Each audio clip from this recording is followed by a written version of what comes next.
Assalamualaikum warahmatullahi wabarakatuh. Waalaikumsalam. Waalaikumsalam Waalaikumsalam.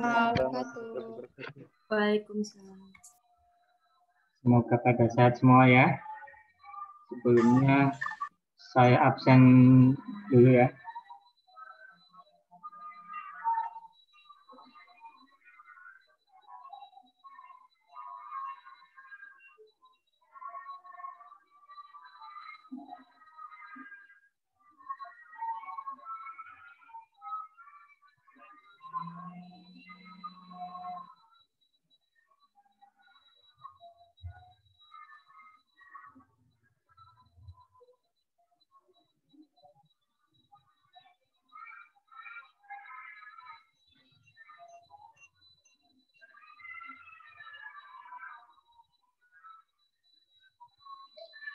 Nisa, ada Nisa?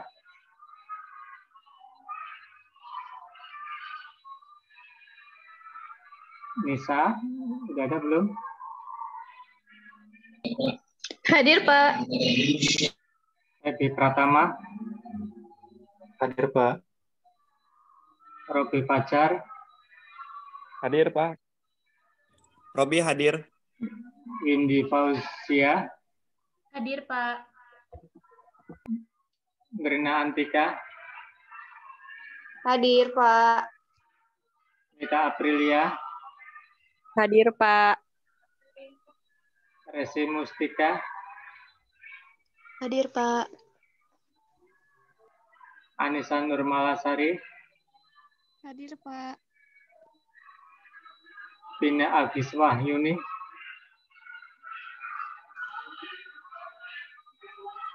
Pina ada Pina?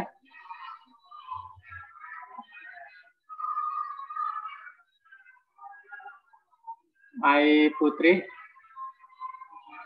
Hadir. Desin Nurfitriani, Hadir, Pak. Nadia Ahya, Hadir, Pak. Nisa Uswatun, Hadir, Pak. Salva Sahira, Hadir, Pak. Nabil Abdillah, Hadir, Pak.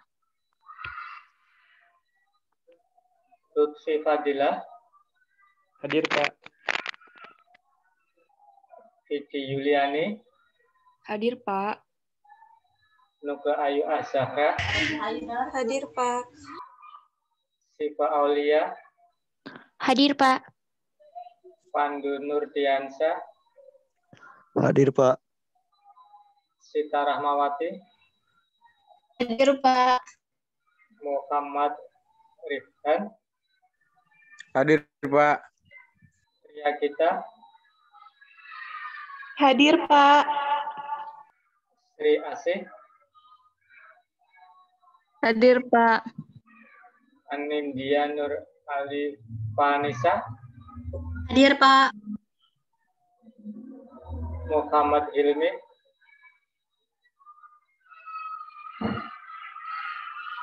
Fitria, ada Fitria,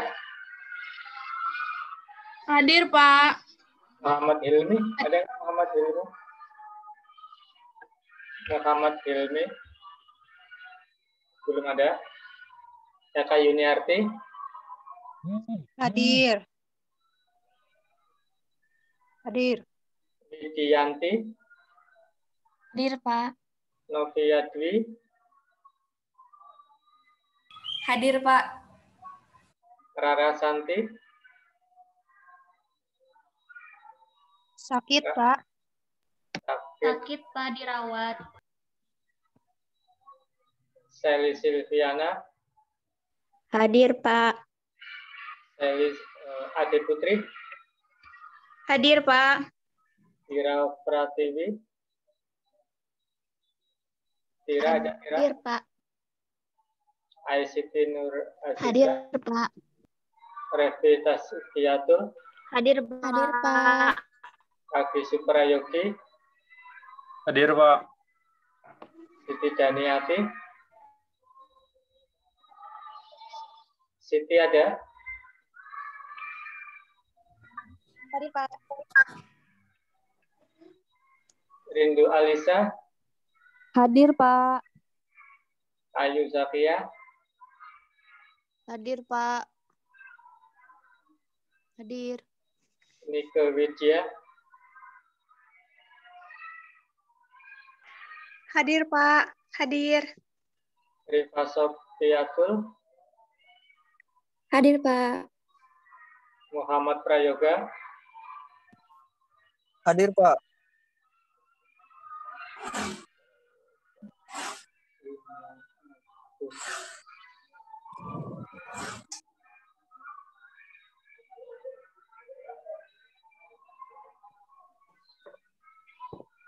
sudah semua ya?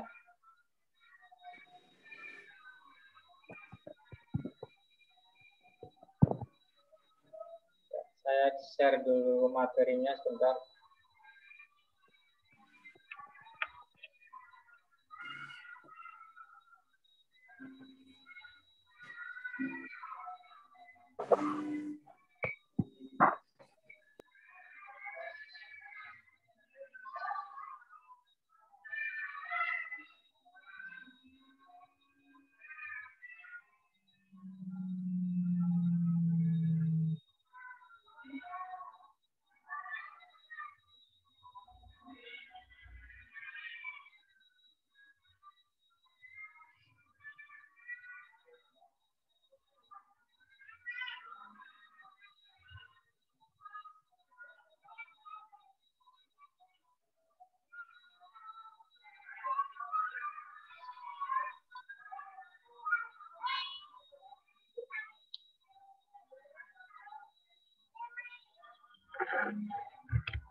Sudah kelihatan?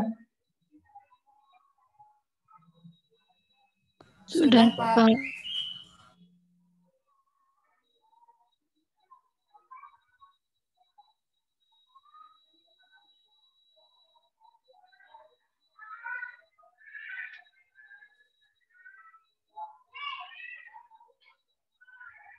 Alhamdulillah, bismillahirrahmanirrahim. Untuk pertemuan sesuai dengan mungkin ya rencana dan saya kesepakatan dengan Bu Anindita ya. Mungkin untuk hari Selasa pertemuannya dengan saya ya, yang hari Jumat ya, yang hari Jumat dengan materi yang Bu Anindita. Itu ya untuk pertemuannya. Jadi untuk pertemuan hari ini saya akan bahas tentang struktur kimia organik ya, tentang topiknya tentang struktur, kemudian di situ ada ikatan ya, kemudian ada hibridisasi, kemudian juga tentang keasaman ya, dan stereoisomernya atau stereokimia ya. Mungkin kalian di kimia organik ataupun mungkin di SMA lah ya, mungkin sudah pernah belajar tentang struktur senyawa ya, kemudian tentang ikatan ya, ikatan juga sudah belajar mungkin ya, kemudian tentang hibridisasi ya, juga mungkin sudah belajar lah ya, walaupun mungkin baru sedikit ya, kemudian tentang keasaman ya, tentang asam basa, kemudian tentang stereoisomer ya, mungkin sudah sedikit belajar lah sebagai pendahuluan secara umum ya, secara umum senyawa. Kalau di sini mungkin saya akan berbicara khusus tentang hubungannya dengan di kimia organiknya ya, strukturnya, ikatannya, hibridisasinya, kemudian keasamannya, kemudian dan stereoisomernya itu khusus senyawa organiknya. Jadi di senyawa organiknya, bukan pembahasan di anorganik. Karena beda. Mungkin kalau kemarin ya kan di pendahuluan kan ada perbedaan antara senyawa anor sama senyawa organik ya. Salah satunya mungkin di stereoisomer ya. Di stereoisomer mungkin senyawa anorganik nggak ada. Kalau di organik ada, berbicara tentang stereoisomer.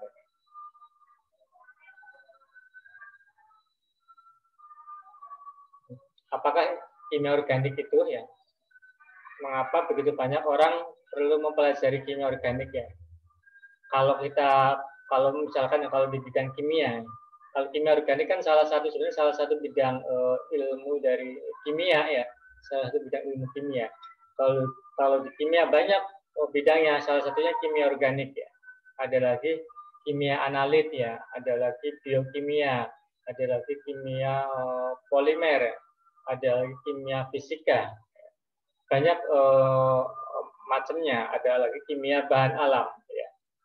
Kemudian di kimia organik sendiri ada cakupan topiknya ya. Ada organik sintetis, ada organik fisik juga ada, kemudian ada elusidasi struktur juga ada ya. Jadi luas lah, kalau kita berbicara tentang ilmu pasti luas ya. Dan kalau tahun ke tahun, kalau mungkin malah menit per menit lah, ilmu kan sangat berkembang ya. Jadi sangat berkembang. Sebenarnya kenapa sih khususnya di farmasi ya perlu belajar kimia organik ya? Kalau kita mengingat kembali atau mungkin melihatlah tentang senyawa obat ya. Senyawa obat dasarnya ya senyawa organik ya. Walaupun mungkin kalau kita berbicara sekarang bukan cuma senyawa organik ya, mungkin sudah kombinasi, di situ ada logamnya. Jadi sudah kompleks lah, bukan cuma pure senyawa organik. Nggak murni senyawa organik ya, jadi itu sudah kompleks, sudah kombinasi. Di situ mungkin ada logamnya atau senyawa anorganiknya. Kadang-kadang mungkin bentuknya dibuat garam ya, dibuat garam. Kalau garam kan anorganik ya. Banyak senyawa obat mungkin bentuknya senyawa dalam bentuknya garam ya. Kalau garam kan senyawa anorganik ya. Dan sebagai dasarnya karena senyawa obat itu senyawa organik ya, makanya mungkin di farmasi sebagai dasar lah kita harus tahu tentang strukturnya ya, tentang sifat ya, fisik kimianya ya. Kemudian dihubungkan lagi dengan mungkin reaksi-reaksi yang bisa terjadi pada senyawa tersebut ya, karena itu perlu dipelajari tentang ilmunya, tentang materinya, salah satunya di kimia organik ya. Kemudian senyawa-senyawa ini juga banyak ya dalam kehidupan ini, senyawa-senyawa organik, apalagi yang di makhluk hidup ya, itu senyawa organik ya, di rambut, di kulit, di otot, DNA ya, ya semua senyawa organik ya. Obat ya, di farmasi kalau berbicara obat ya basicnya senyawa organik ya, basicnya senyawa organik ya. Walaupun mungkin sudah kombinasi, di situ ada logam mungkin ya, ada garam ya. Cuma basicnya di obat itu senyawa organik ya. Ini pertama kali mungkin yang mengupakan tentang pembagian klasifikasi organik ya dari Swedia, Torben Beckmann 1770 ya, sekitar abad 17 ya, dia ada pembagian senyawa organik ya. Cuman dilihat dari asalnya dari organisme hidup. Ini definisi lama ya. Kalau senyawa anorganik dari mineral atau batu-batuan. Ini definisi sekitar abad 17. Cuman sekarang sudah nggak sesuai lagi definisi dari Torben Beckmann ya. Kalau dulu kan senyawa organik ya senyawa yang asalnya dari organisme hidup. Kalau sekarang enggak ya. Ada C, ada H, ada O, ada N, ada S, ada P, atau mungkin ada logam. Itu juga masih golongan senyawa organik. Cuman minimal di situ ada C sama H. Ya. Ada C, ada karbon sama hidrogen. Kemudian ini 1816 ya dari Michael Sheffer ya, teori vitalitas ya. Ini dia menemukan sabun ya sebagai hasil reaksi antara basa dengan lemak hewani ya. Lemak hewani dapat dipisahkan dalam beberapa senyawa organik murni yang disebut asam lemak ya. Asam lemak ini senyawa, salah satu senyawa organik ya. Ini dari teori vitalitas ya. Kemudian Wohler ya, mungkin kemarin ya sudah sedikit diulas, salah satu pionernya bidang organik Wohler 1828, dia mengubah garam anorganik ya. Jadi bahan asalnya garam anorganik ya, dibuat jadi senyawa organik ya, senyawa urea ya. Jadi senyawa urea ya. Bahannya dari garam anorganik ya, kemudian dirubah jadi senyawa urea. Ya.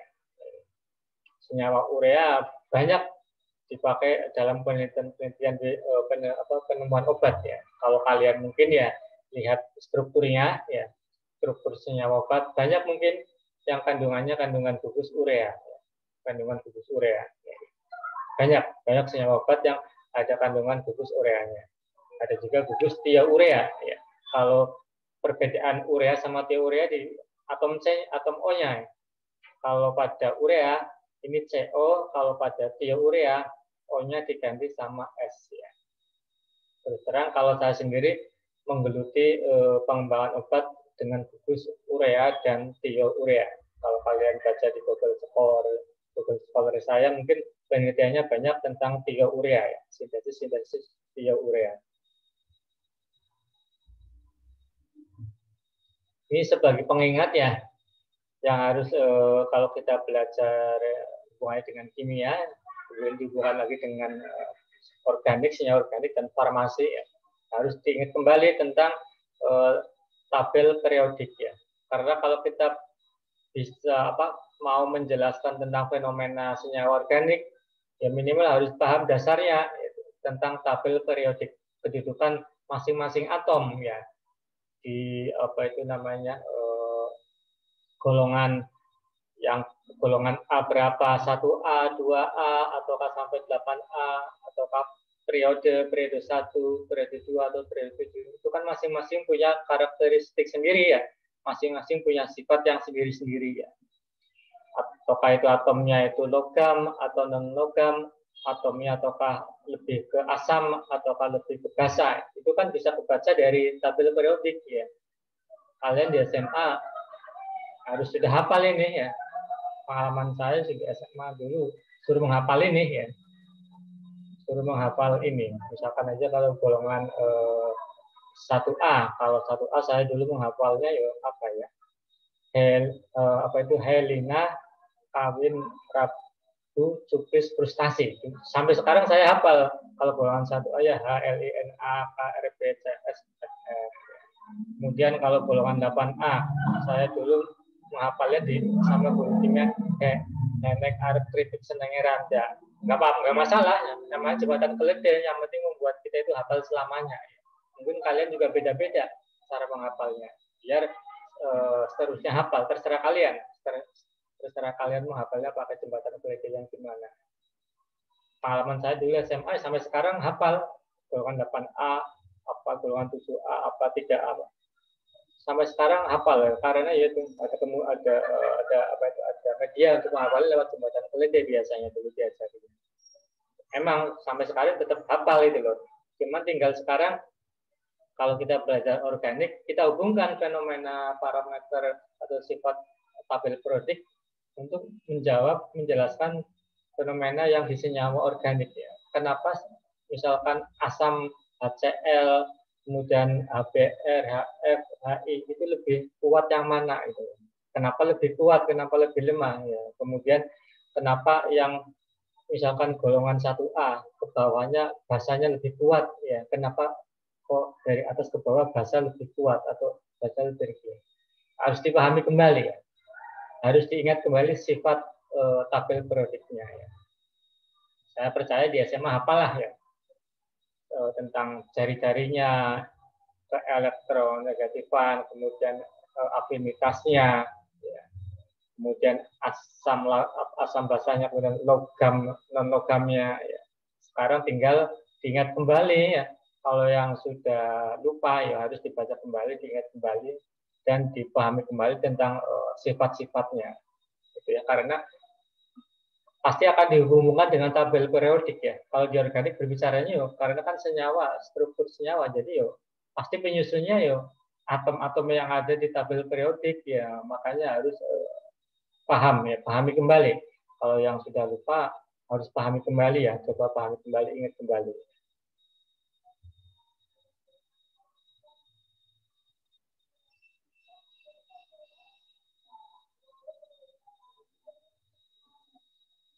Mungkin saya akan langsung masuk ke orbital ya. Mungkin di orbital kalian sudah kenal ya tentang orbital atom ya di kimia dasar ya, mungkin juga ini sebagai dasarnya lah, mungkin kan di kimia dasar seharusnya sudah belajar lah tentang istilah orbital atom ya. Jadi tempat ditemukan presentase terbesar elektron ya, namanya orbital. Jadi awan elektron ya tidak dapat dipastikan dengan jelas ya, tetapi kita dapat membuat batasan dengan mengatakan bahwa orbital menggambarkan tempat di mana elektron dapat ditemukan dengan probabilitas 90 sampai 95% ya. Jadi yang namanya orbital itu tempatnya elektron ya. Jadi tempatnya elektron ditemukan. Ya. Jadi probabilitas elektron ditemukan itu namanya orbital, ya, namanya orbital. Jadi probabilitas ditemukannya elektron, ya, itu namanya orbital. Ada 4 macam orbital yang berbeda ya. Ada yang kita sebut sebagai orbital S ya, yang paling rendah energinya, kemudian orbital P, D, dan F ya. Masing-masing orbital ini banyaknya elektron juga beda-beda ya. Di S maksimal ada 2 ya. Di P maksimal ada 6 ya. Di D maksimal ada 10 ya. Kemudian di F maksimal elektron ada 14 ya. Kalian sudah belajar kan? Kalau di ini mungkin mereview kalian yang sudah pernah belajar tentang dasarnya senyawa organik ya. Katanya ini juga masih dalam pemahaman dasar lah. Mungkin pertemuan ini mereview kembali mungkin yang sudah pernah kalian pelajari tentang untuk mendukung belajar senyawa-senyawa organik. Kalau dalam senyawa organik kan banyak golongannya, mulai dari alkana, alkena, alkuna, karboksilat, aldehid, keton ya, kemudian ester, ether, alkohol, fenol, kemudian aromatik ya, benzen turunannya, kemudian enol, enolat, kan itu turunan dari alkana sebenarnya. Senyawa intinya sebenarnya alkana, cuma turunannya ada alkena, ada alkuna, turunkan lagi ya turunan-turunannya, jadi banyak ya. Dasarnya sama, dasar penamaannya juga antar sama. Jadi ada orbital S, P, D, dan F ya. S itu yang energinya terendah ya. Ini bentuknya ya, bentuk orbital S ya, seperti bola ya. Orbital S, kemudian orbital P, jadi angka 8, kemudian orbital D ya, seperti tanda ini positif ya, yang kedua bentuknya 3 dimensi ya. Ini ya, kalau kita lihat bentuk-bentuk orbital atom. Ini masih orbital dalam sumbu ICZ. Selain orbital, dasarnya organik juga kita harus mengingat kembali tentang konfigurasi elektron. Jadi ada istilah orbital ya, probabilitas ditemukannya elektron itu namanya orbital. Ada juga yang kita sebut sebagai konfigurasi elektron. Kalau konfigurasi berarti penataan ya. Gimana sih caranya kita menata elektron di orbital ya. Ada aturannya itu loh.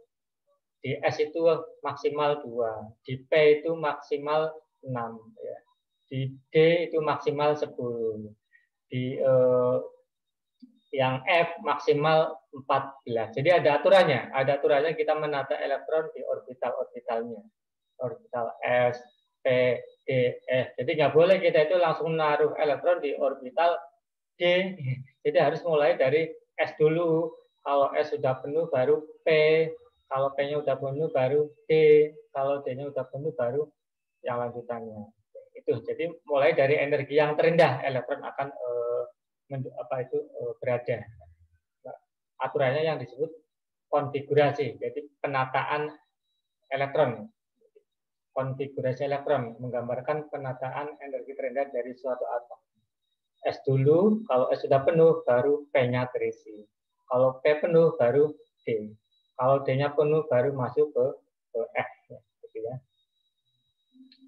Ada 3 aturan ya kalau kita berbicara tentang konfigurasi elektron. Kita kenal prinsip Aufbau ya.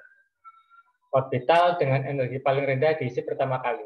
Jadi S dulu yang harus diisi ya, sebelum elektron diisikan ke P, D, F ya.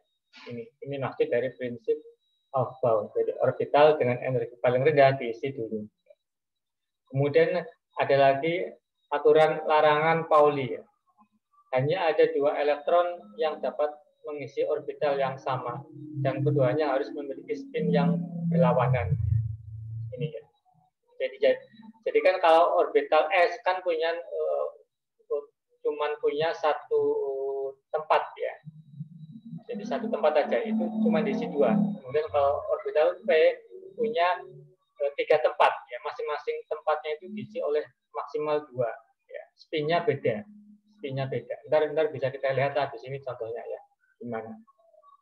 Ya, itu ya. Jadi masing-masing tempat diisi 2 elektron, kemudian spinnya arahnya juga berbeda. Ya. Itu yang disebut larangan Pauli. Kemudian aturan ketiga, aturan Hahn ya, aturan Hahn. Jika ada 2 atau lebih orbital pada tingkat energi yang sama, ya, satu elektron mengisi masing-masing orbital secara paralel hingga semua orbital setengah penuh. Ya.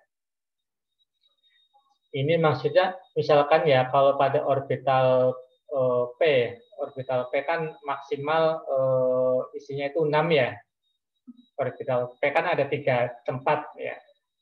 Maksimal isinya 6. Misalkan kalau ternyata di suatu atom ternyata isi P-nya itu 5 ya. Pengisiannya ya harus satu-satu dulu ya. Dari tempat yang pertama diisi 1, arahnya sama, kemudian 2, 1, 1, kemudian kalau sudah penuh 3-3-nya 1, kemudian berikutnya 1 lagi. Kemudian orbital berikutnya dikasih 1 lagi.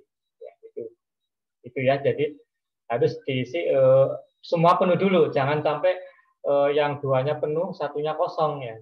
Jadi jangan sampai itu ya. Jadi harus diisi 3-3-nya harus terisi dulu, baru berikutnya diisi. Ntar bisa lihat di contohnya. Ini ya contoh tabel ini tentang konfigurasi elektron beberapa unsur ya. Ini misalkan hidrogen ya. Kalau hidrogen kan 1 ya elektronnya, dia cuma terisi 1 aja ya. Jadi arahnya cuma ke atas ya. Arahnya ke atas ya. Kemudian karbon ya. Karbon kan 6 ya. Karbon kan 6 ya. Ini S-nya ya. Ada 1S2, 2S2, kemudian 2P2 ya. 6. Ini makanya dibagi rata ya. Jadi jangan sampai yang 2P ini enggak kelihatan ya. Ini yang 2P, P-nya itu ada 21 sama ini. Kan P itu kan ada 3 orbital ya. 1, 2, 3 ya. Isinya itu kan ada 2P2. Isinya itu di sini 1, kemudian di sini 1 gitu. Nggak boleh cuman isinya langsung di sini, dua-duanya di sini. Ya, hubungannya dengan aturan yang ketiga tadi, aturan Hahn. Ya. Jadi diisi rata dulu ya, jangan sampai yang lainnya kosong, di sini diisi penuh dulu ya. Di sini kan kalau karbon elektronnya 6, ini kan 1S2, 2S2, kemudian 2P2 ya kan. P-nya kan diisinya nggak langsung ke yang orbital ini, duanya di sini, tapi satunya diisi di orbital berikutnya ya. Itu ya, itu maksud contoh dari aturan Hahn. Jadi jangan sampai di salah satunya diisi penuh dulu ya, sebelum yang lainnya bisa kemungkinan terisi. Ya, gitu ya. Tinggal ntar yang lainnya tinggal coba di buka bukunya tentang konfigurasi elektron ya, ingat kembali. Kemudian tentang perkembangan teori ikatan. Ya. Kalian juga mungkin di kimia dasar sudah belajar tentang ikatan ya, banyaklah macam-macam ikatan ya, ikatan kimia, ada ikatan ionik, ada logam, ya, ada mungkin hidrogen, ya, ada van der Waals, ya, ada kovalen, ya, kovalen juga ada kovalen biasa sama kovalen koordinasi, ya. Kemudian ada lagi mungkin ikatan dipol, ya, banyak mungkin yang sudah kalian belajar tentang ikatan. Cuman kalau di senyawa organik beda lagi ya, nggak semua senyawa ikatan ada di senyawa organik. Senyawa organik biasanya lebih ke ikatannya ikatan kovalen, ikatan hidrogen, kemungkinan itu ada. Perkembangan teori ikatan tahun 1858 ini dari Kekulé dan Cooper ini mengusulkan tentang afinitas ya. Ini menemukan tentang atom karbon tadi ya, tentang karbon. Kalau berbicara senyawa organik pasti yang dibahas itu atom karbon ya. Karena senyawa organik minimalkan ada C sama H, ya. Jadi ada karbon sama hidrogen. Ini Kekulé dan Cooper ya. Karbon adalah tetravalen ya. Jadi selalu membentuk 4 ikatan. Jadi dia itu kalau karbon punya 4 tangan ya. Jadi karbon itu punya 4 tangan. Jadi kalau ada C tangannya ada 4 ya. Jadi 4 itu bisa mengikat atom yang lainnya. Nah, makanya tetravalen ya. Tetra kan 4 ya. Jadi 4 tangan, punya 4 tangan yang bisa untuk mengikat atom atau gugus lainnya ya. C karbon tetravalen, tetra. Jadi tangannya ada 4 ya. Kemudian dari Kekulé Cooper juga diperluas ya karena adanya kemungkinan suatu atom membentuk ikatan rangkap ya. Di senyawa organik ya selain ikatan tunggal ada kemungkinan dia juga bisa membentuk ikatan rangkap ya. Makanya Kekulé Cooper itu diperluas lagi ya. Diperluas. Kalau tangan 4 kan kalau masing-masing satu-satu ya. Gimana kalau rangkap ya? Jadi kan ada yang rangkap, ada yang satu. Makanya ada alkana, yang ikatannya ikatan tunggal. Kemudian ada alkena, ya, yang rangkapnya rangkap 2, ya. Kemudian ada alkuna, ya, yang rangkapnya rangkap 3, C-nya. Kemudian Emil Erlenmeyer yang mengusulkan ikatan rangkap 3 pada alkuna. Ini yang diusulkan oleh Emil Erlenmeyer. Contohnya pada senyawa asetilen. Ya, senyawa asetilen. Ini rangkap-rangkap ketiga. Ini senyawa golongan senyawa alkuna. Ya. Kemudian Alexander Cambron ya, ini ikatan karbon-karbon rangkap 2 pada senyawa etilen. Kemudian pada tahun 1865, Kekulé juga menjelaskan bahwa rantai karbon dapat membentuk double back ya, cincin ya. Pada senyawa organik, karbon juga ternyata bisa cincin ya, bisa tertutup, bukan rantai lurus ya. Makanya ada rantai tertutup. Mungkin yang sangat familiar ya contohnya ya benzen. Benzen kan rantainya rantai tertutup. Kemudian 1874 ya, Jacobus van Hoff mengembangkan tentang 3 dimensinya ya, di ruang 3 dimensi ya. Kita sebut aja ya. Ini tentang ikatan ya. Ntar kalian coba pahami kembali. Mungkin saya sekarang akan masuk ke ini di ikatan. Kalau ikatan kan di kimia dasar udah belajar ya.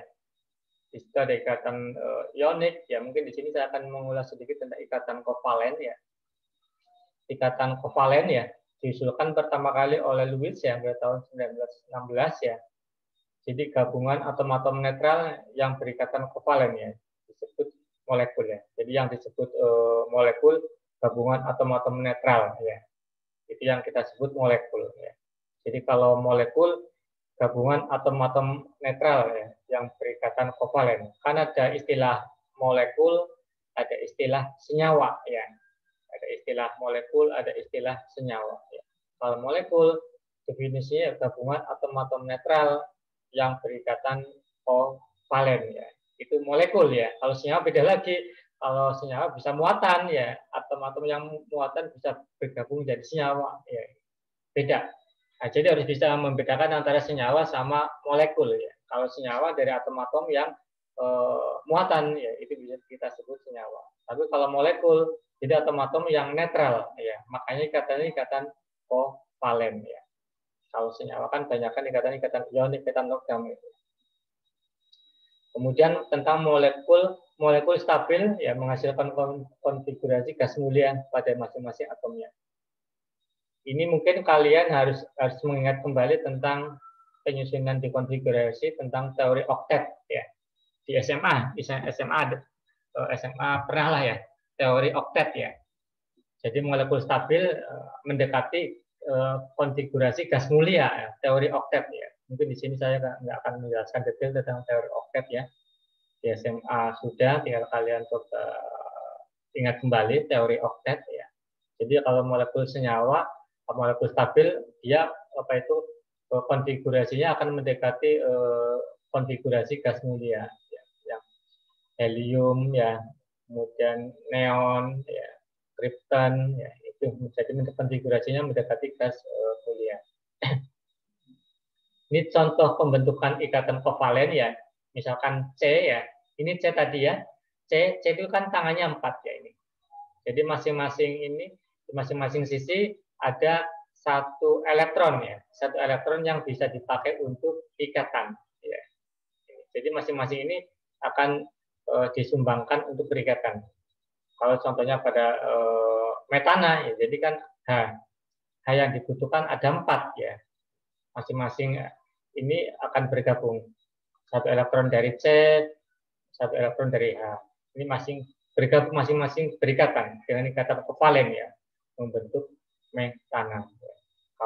Kovalennya di sini namanya kovalen biasa, bukan kovalen koordinasi.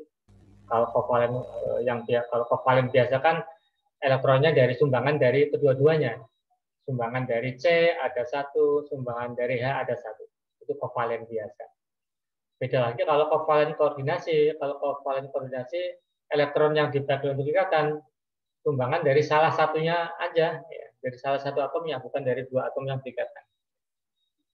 Ini contoh pembentukan ikatan untuk pembentukan air, molekul air. Ya. Ini contohnya, contoh model ikatannya. Kalian juga harus mengingat. Contohnya ini air ya, H2O, ada yang kita sebut struktur Lewis. Struktur Lewis ini struktur titik ya.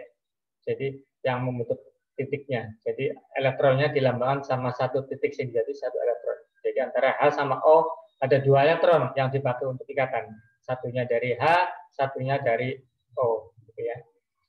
Dan satu pasang elektron kalau dalam struktur Kekulé diwakili oleh satu garis. Ini. Makanya ada struktur Lewis. Jadi kalau disuruh menggambarkan struktur Lewis, ya elektronnya digambarkan dengan titik. Ya. Kalau disuruh menggambarkan struktur Kekulé, sepasang elektron yang dipakai ikatan diwakili sama satu garis. Ya, gitu ya. Ini contoh amonia. Ya. Jadi pasang elektron yang dipakai ikatan pada Kekulé satu garis. Gitu ya. Insya Allah di SMA sudah, tinggal diingat kembali.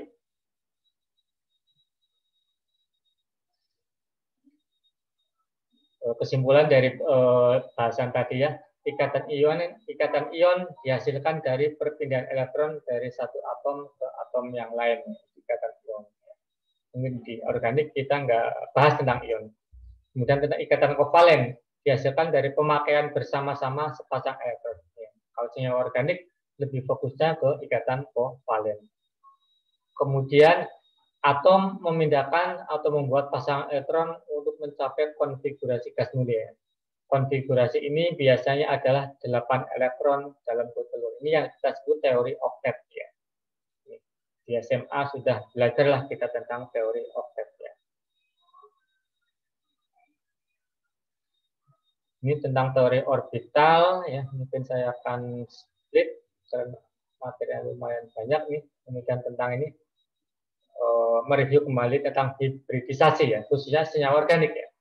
Kalau kita berbicara hibridisasi sebenarnya banyak ya, bukan cuma 3 yang akan saya ulas ya. Di senyawa anorganik banyak. Ada SP, SP2D, SP3D, banyak ya. Cuman yang saya ulas di review kembali di sini yang hubungannya dengan senyawa organik ya. Khusus tentang hibridisasi di atom karbonnya. Kalau di senyawa organik kan yang berikatan kan karbonnya, makanya yang kita fokus pelajari di atom hibridisasi atom karbon. Pertama akan mengalami hibridisasi sp3 ya. Jadi atom karbon di senyawa organik salah satunya akan mengalami hibridisasi sp3 ya. Jadi atom karbon memiliki 2 orbital ya, ada di situ tadi ya, ada 2s sama 2p ya, di apa itu di kulit terluar ya. Di kulit terluarnya kan 2. Kalau C kan ada 1, ada 2. Ya, jadi kulit terluarnya 2s sama 2p untuk membentuk ikatan. Artinya jika bereaksi dengan hidrogen ya, maka akan terbentuk 2 ikatan C sama H ya. Tapi faktanya atom karbon membentuk 4 ya, C sama H ya, dan menghasilkan molekul metana dengan membentuk bangun tulang tetrahedron ya. Kemudian ini dari penjelasan dari Linus Pauling 1931 menjelaskan secara matematis bagaimana orbital S ya dan 3 orbital P berkombinasi atau terhibridisasi membentuk 4 orbital atom yang ekivalen membentuk tetrahedral ya. Seharusnya kalau dari teori kan cuman ini aja membentuk 2 ikatan CH, cuman kok terbentuknya metana, C tangannya 4 masing-masing membentuk CH4 ya. Nih, orbital yang terbentuk tetrahedral ya. Jadi orbital bentuknya tetrahedral. Ini disebut sebagai hibridisasi sp3 ya. Angka 3 menyatakan berapa banyak tipe orbital atom yang berkombinasi ya. Jadi bukan menyatakan cuma elektron yang mengisi orbital, tapi menyatakan 3 orbital atom yang berkombinasi. Jadi menyatakan 3 ini. 3 orbital atom yang dipakai untuk ikatan ya. Bukan menyatakan 3 elektron ya. Jadi angka 3 di hibridisasi sp3 ini menyatakan 3 tempat ini. Jadi antara atom H itu akan masuk di sini ya. Karena antara 1 elektron dari 2s akan naik ke sini ya. Yang dipakai untuk ikatan yang di sini 1, 2, 3 yang di posisinya yang di P ya.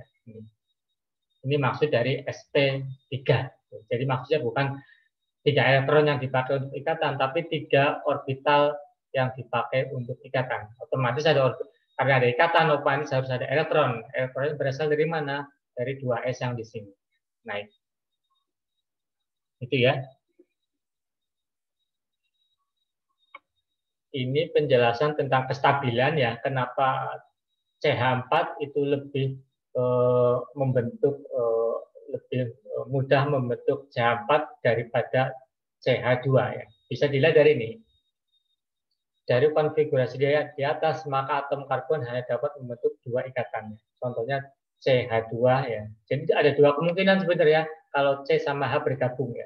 Bisa CH2 sama bisa CH4 ya.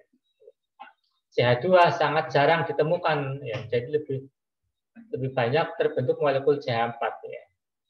Dari hasil eksperimen diperoleh data bahwa kekuatan CH sebesar 100 kilokalori per mol. Ya. Dengan demikian energi untuk membentuk CH dalam CH2 sebanyak 200. Ya.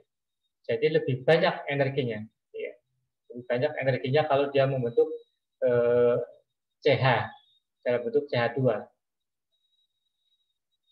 Kalau dalam bentuk ini CM kan kekuatan 100. Kalau membentuk CH dia kekuatannya cuman apa itu namanya total energinya 200 kilokalori per mol. Ya.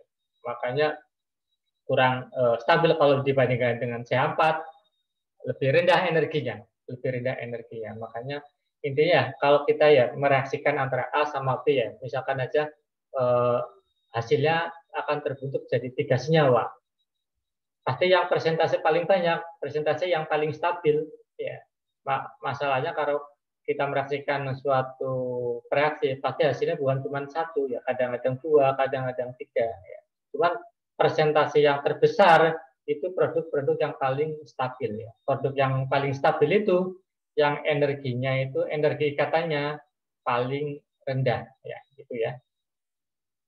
Jadi energi paling rendah itu produk yang stabil.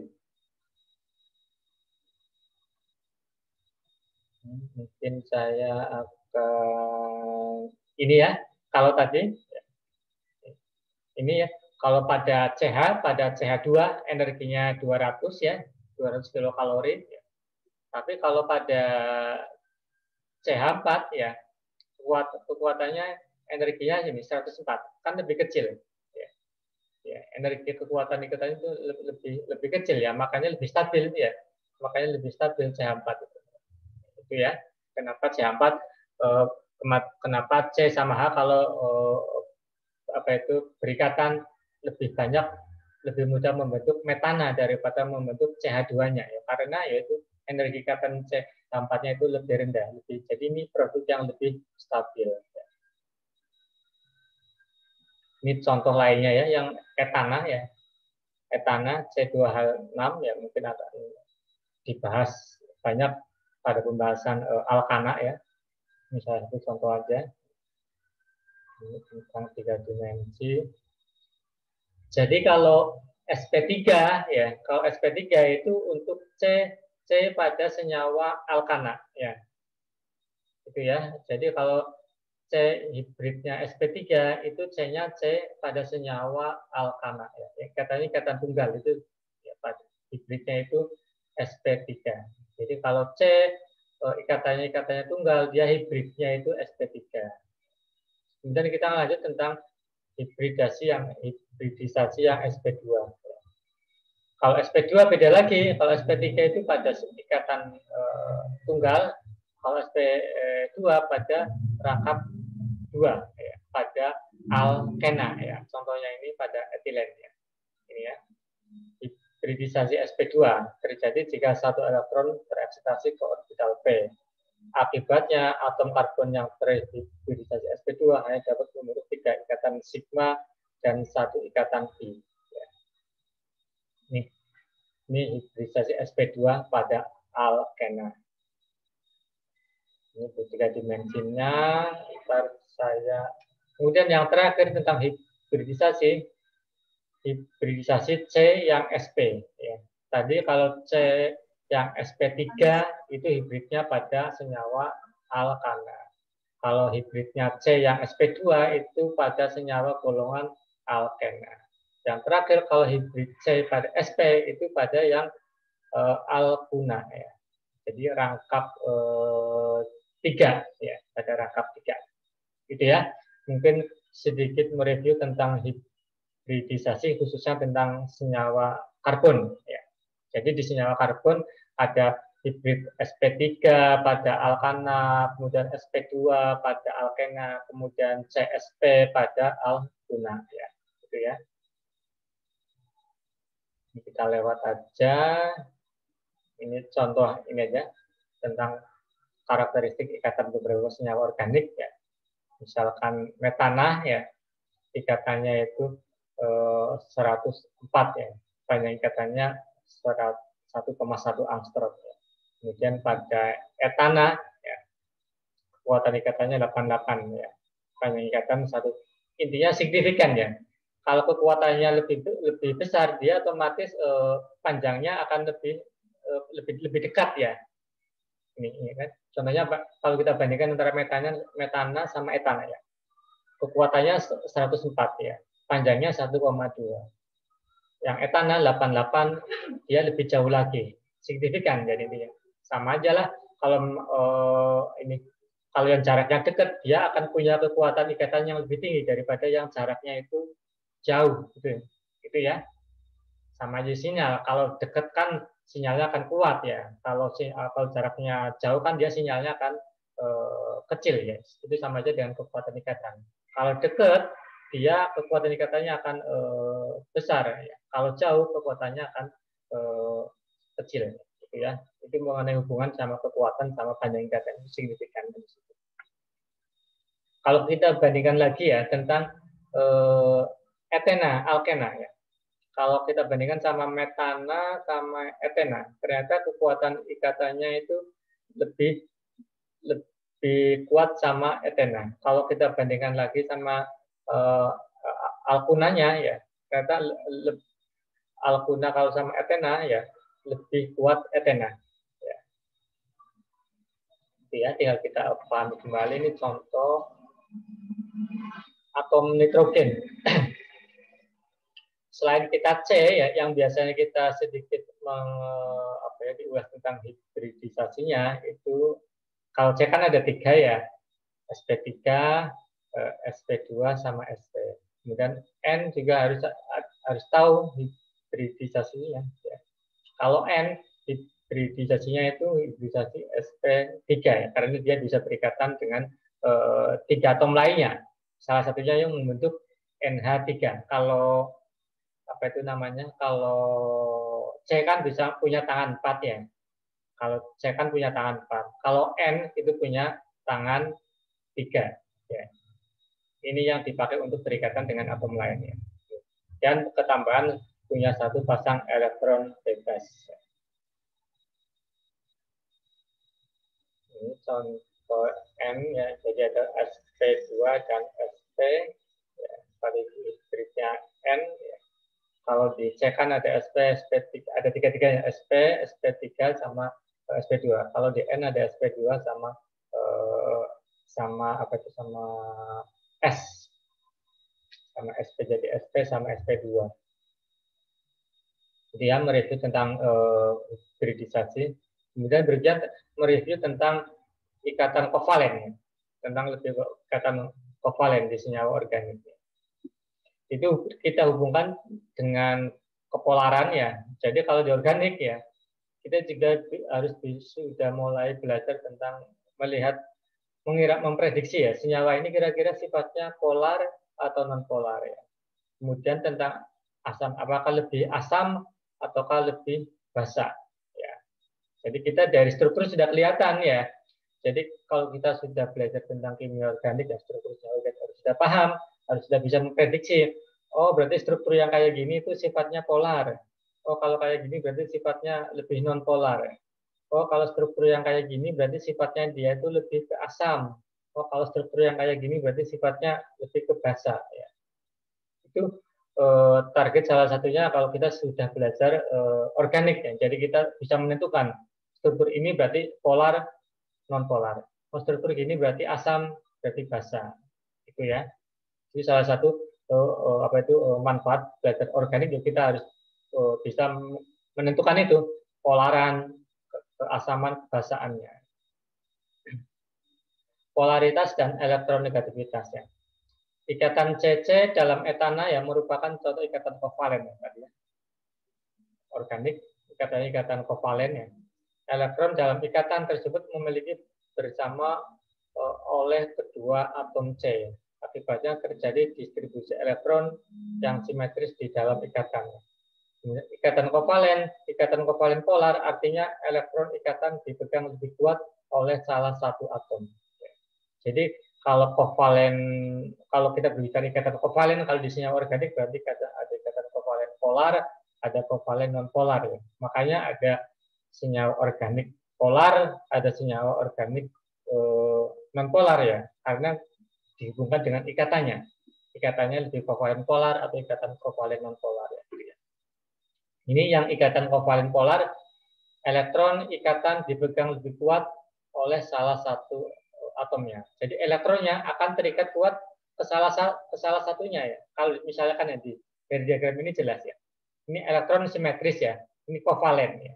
Di tengah-tengah ya. Kovalen biasa. Tapi kalau kovalen polar elektronnya akan lebih kuat tertarik ke arah Y-nya atau tertarik ke X-nya. Jadi intinya kalau kovalen polar, elektronnya lebih tertarik ke salah satu, ke Y bisa, ke X bisa ya.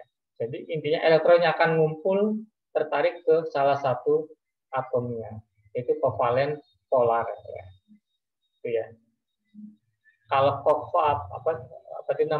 kovalennya, kalau elektron tertarik rata ya, jadi tertarik ke X-nya sama Y-nya ya, misalkan X sama Y. Kalau elektronnya tertarik rata ke X-nya sama Y-nya sama, berarti kovalen non polar. Ya itu ya.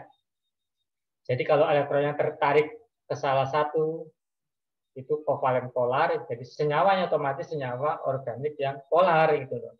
Tapi kalau elektron ikatannya itu lebih tertarik kedua-duanya, ke Y-nya juga tertarik, kemudian ke X-nya juga tertarik, ya, jadi sama kekuatannya, itu namanya kovalen non-polar. Senyawanya juga disebut senyawa organik polar, gitu ya.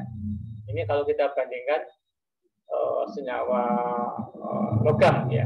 Kalau senyawa logam kan ikatan antara muatan positif sama negatif atau senyawa ikatan ionik ya, sama pada senyawa-senyawa logam.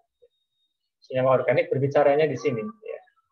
Dia tertarik ke dua-duanya atau tertarik ke salah satu ya. Jadi senyawa polar atau senyawa non polar. Ya. Makanya kalau di organik kita tahu oh ini pelarutnya pelarut apa? Pelarut polar atau pelarut non polar. Itu hubungannya dengan ikatannya. Ikatannya ikatan kovalen polar atau non polar.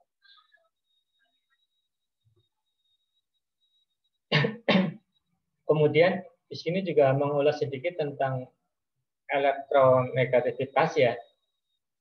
Dalam tabel periodik kalian bisa diingat kembali ya tentang sifatnya, peningkatannya. Kalau dalam satu periode ya, dalam satu periode dari kiri ke kanan ya, elektronegativitas itu naik ya.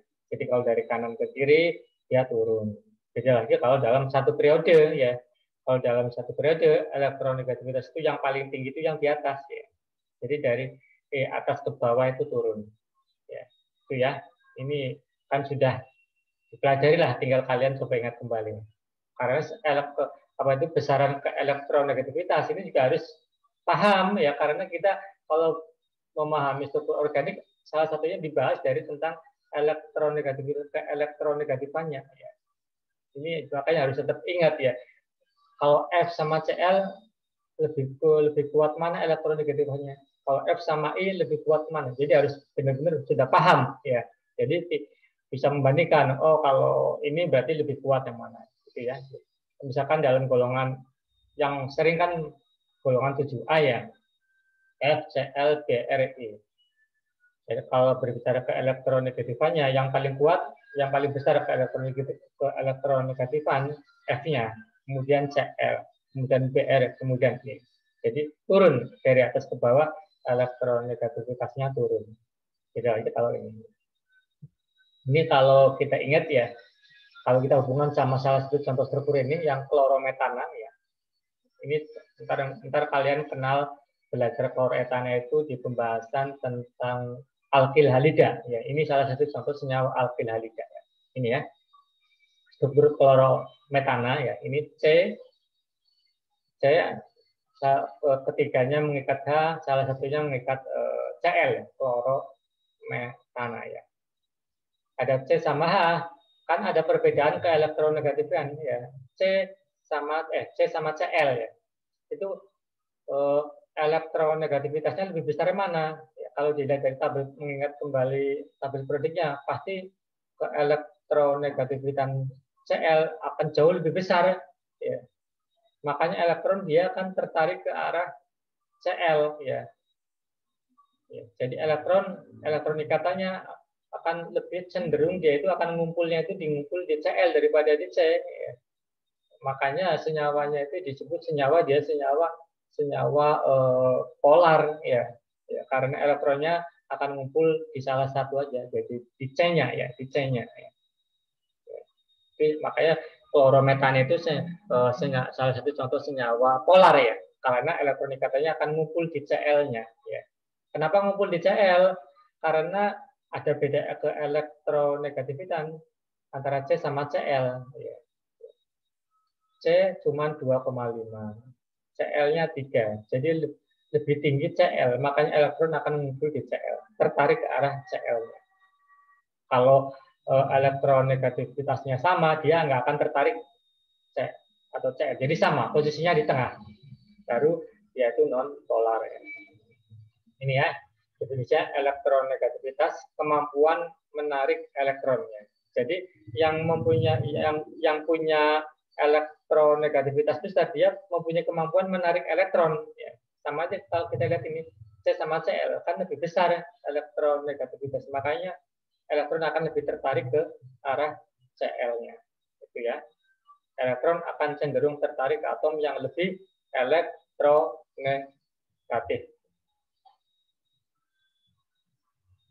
Ini kita lewati aja. Kalau kalian tinggal coba baca, mungkin mengingatkan tentang beberapa contoh ya. Senyawa yang sifatnya polar, non polar kalau dilihat dari momen dipol. Ya. Contohnya senyawa molekul air ya, molekul air. Ini O sama H. Gitu ya. Kalau molekul air itu polar, non polar, polar kan? Ya. Kenapa? Ya. Kenapa senyawa air itu polar? Ya. Karena apa? Antara O sama H, elektronegativitas O itu lebih besar daripada H. Ya. Makanya elektron akan ngumpul di O. Ya, makanya disebut polar ya. Polar itu mengumpul. Ya. Makanya elektronnya itu ternyata ngumpulnya di tertarik di O-nya. Ya. Makanya dia itu molekul air itu polar ya. Ternyata setelah diukur ya momen dipolnya itu 1,85 ya, momen dipol. Kan bisa kita simpulkan momen dipol berapa sih yang polar non polar itu. Kemudian contoh lain yang amonia ya. Amonia juga sama. Ikatan antara N sama H. Ya. Kan beda. N-nya juga dia itu jauh lebih elektronegativitasnya besar. Ya. Makanya elektron akan juga tertarik ke atom O, akan ngumpul di atom N-nya. Ya. Makanya amonia juga kita sebut sebagai molekul yang polar gitu loh. Karena elektron ngumpul di N, tertarik di N-nya. Itu ya. Momen dipolnya setelah diukur ternyata 1,47. Ya. Kemudian contoh lainnya pada molekul metana ya, C sama H. Ya. Kalau C sama H, elektron kan nggak ngumpul di C-nya ataupun nggak ngumpul di H. Ya, jadi merata, tertariknya rata. Ya, makanya dia itu disebut non polar. Ya, ikatannya kovalen non polar, makanya senyawa organik polar. Ternyata setelah diukur momen dipolnya ternyata 0. Ya. Kemudian contoh lainnya karbon tetraklorida. Ya. Kalau kita lihat di tabel periodik antara C sama Cl, ternyata Cl itu punya elektronegativitas lebih besar daripada Cl. Ya. Makanya Cl-nya itu elektronnya akan tertarik ngumpul di Cl-nya. Ya, akan tertarik di keempat-empatnya, ya. Tertarik di Cl ini, tertarik di Cl ini, tertarik di Cl ini, tertarik di Cl ini. Tetapi mengumpulnya nggak di satu titik gitu loh. Mengumpulnya merata ke 4 posisi, ya. Kalau yang tadi yang polar kan ngumpulnya di satu titik aja, ya.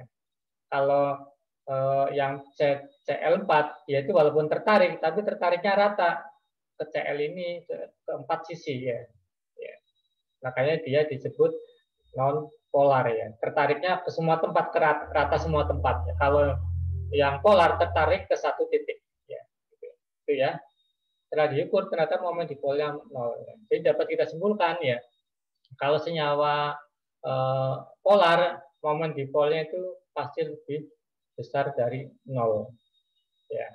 Tapi kalau senyawa non polar, ya, momen dipolnya itu 0 itu ya. Jadi kalau ada angka ya hubungan dengan momen dipol, kalau senyawa polar ya pasti momen dipolnya di atas 0 ya. Kalau senyawa non polar ya pasti momen dipolnya itu 0 itu ya. Ini beberapa contoh lainnya ya. Senyawa, hubungan antara senyawa momen dipol, ya. Beberapa contoh senyawa. Kalian coba lihat, misalkan NaCl, momen dipolnya 9. NaCl kan dia itu kan polar ya, larut air. Salah satu sifat polar kan dia itu larut air ya. Besar kan momen dipolnya. Ya. Muatan formal saya lewati aja ya. Kalau pengen dipelajari silakan. Ini di kimia dasar lah kayak sudah dipelajari. Mungkin saya akan masuk ke asam basa ya. Hibridisasi sudah, ikatan sudah, sekarang ke asam basa ya. Di kimia organik sudah kan belajar asam basa ya. Kalau mungkin sudah familiar teori asam basa kan? Ada asam basa Arrhenius ya, ada asam basa Bronsted, ada asam basa Lewis ya. Asam basa Bronsted ya. Ini menurut Bronsted ya, suatu senyawa bersifat asam jika dapat menyumbangkan proton ya. Kalau menurut Arrhenius kan jika dilarutkan dalam air dia itu melepas H+ ya kan? Itu Arrhenius ya. Tapi kalau Bronsted bersifat asam jika dia itu dapat menyumbangkan proton. Beda lagi ya kan? Beda lagi kalau menurut Lewis ya. Kalau menurut Lewis dia kalau sifatnya asam dia itu kemampuan menerima pasangan elektron. Ya, beda kan? Beda istilah. Kalau asam menurut Arrhenius punya kemampuan jika dilarutkan dalam air dia itu akan membentuk H+ ya.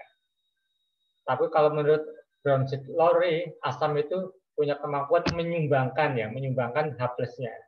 Tapi kalau menurut Lewis asam itu menerima pasangan elektron. Ya, itu definisinya. Kalian coba ingat lagi ya teori asam basa.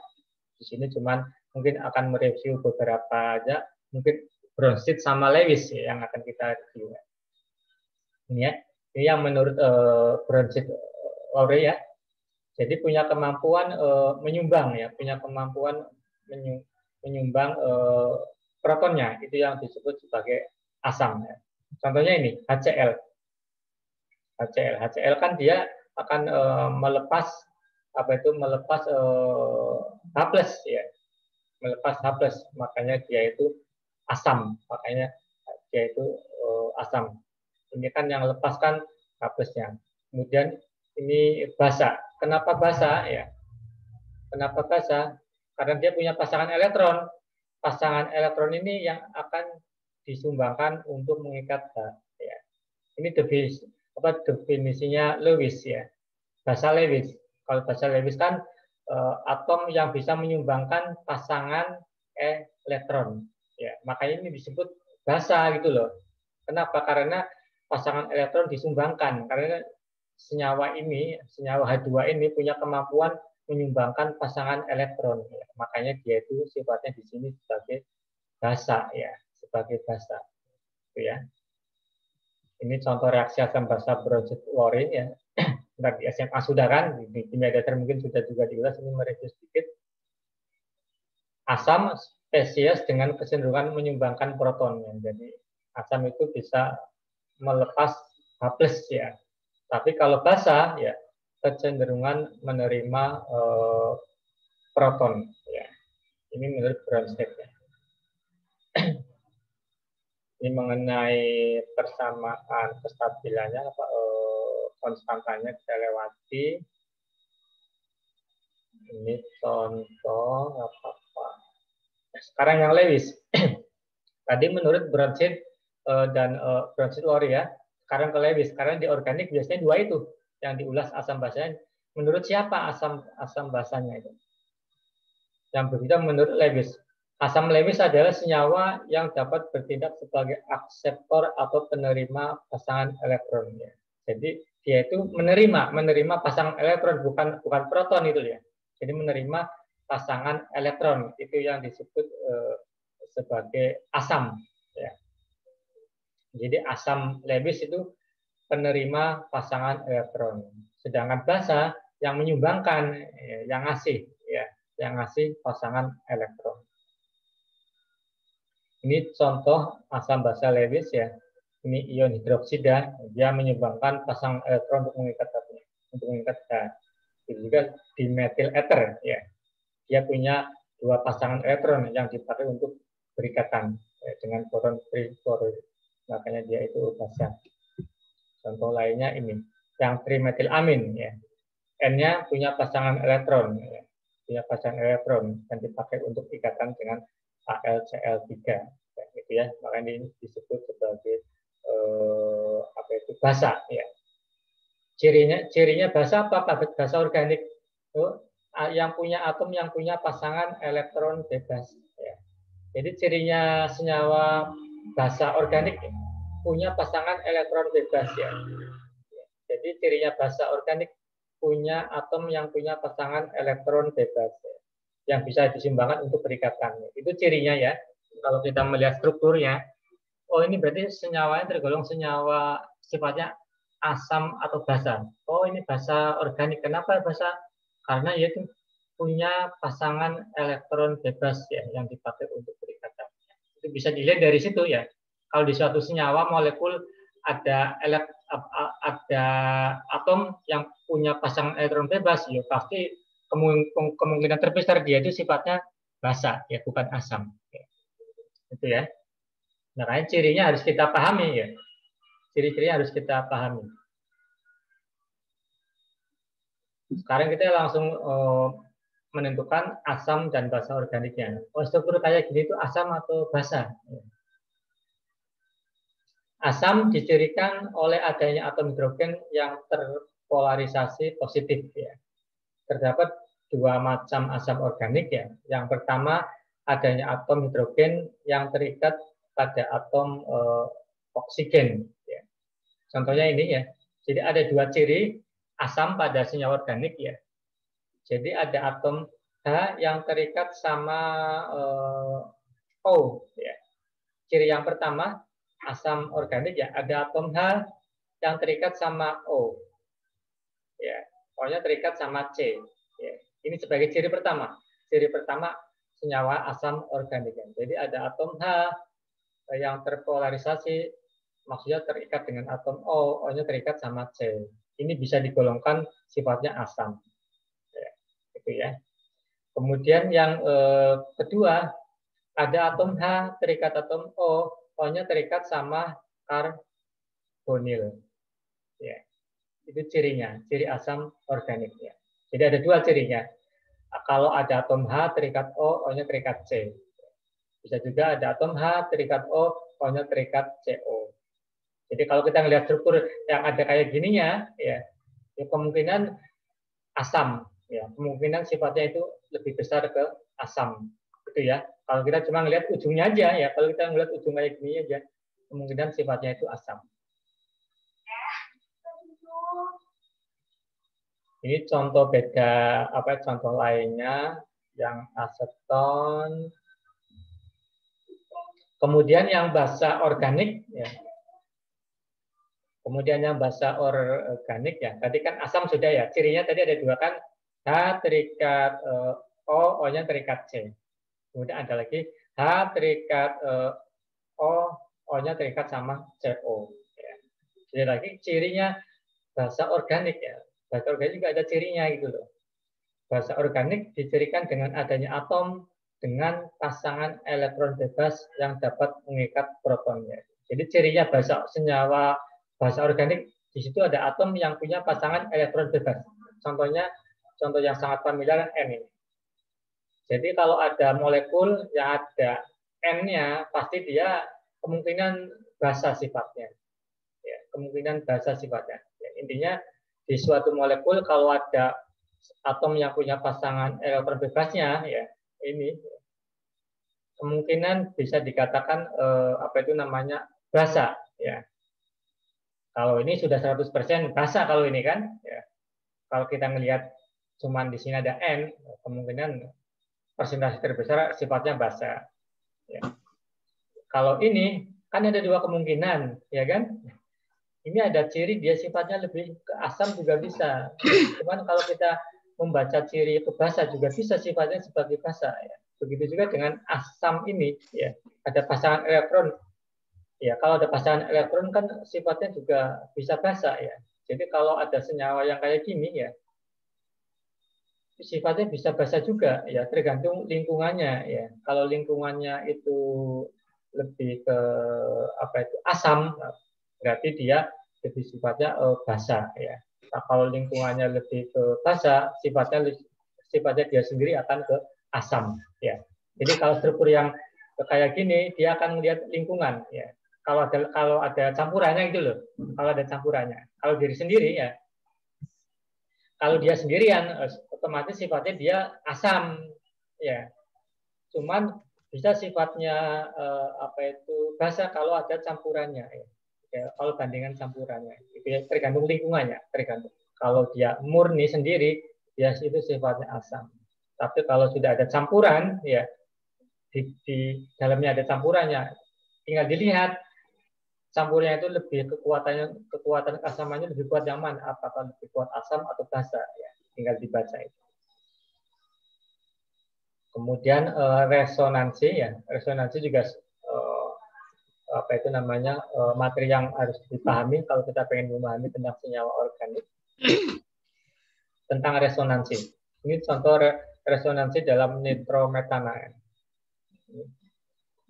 Resonansi itu maksudnya apa ya? Perpindahan ya, delokalisasi, jadi perpindahan muatan ya. Ini ya. Kalau dalam apa itu namanya elektronasi kan, misalkan ya kalau dalam ini kan golongan apa itu namanya karboksilat ya. Kalau hanya sudah lepas kan bentuknya ini. O-nya bentuknya negatif ya karena hanya sudah lepas ya. Hanya kan kalau di sini kan hasilnya kan OH, hanya lepas makanya dia bentuknya omin ya. Ini omin. Tapi muatan negatifnya itu bisa pindah ke posisi O yang di atasnya. Ya, jadi bukan cuma posisi O yang di bawah itu loh, ke posisi atas juga bisa. Ya. Jadi kalau secara mekanisme negatifnya itu masuk ke sini ya, ya untuk ikatan N sama O yang di sini ya, kemudian karena ini masuk ke sini otomatis ini akan masuk ikatan yang satu ini akan naik ke atas menjadi muatan negatif. Ya.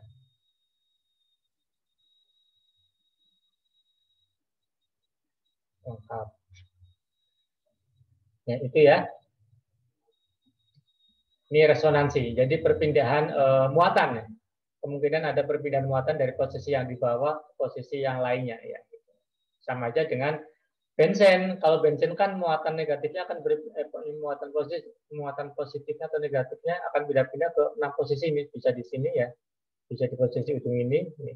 Jadi resonansinya lebih banyak ya. Karena bisa posisi di sini muatannya. Muatannya bisa berpindah-pindah ke 6 posisi. Kalau ini kan cuma kedua posisi atas atau posisi bawah, ada 2 posisi. Ini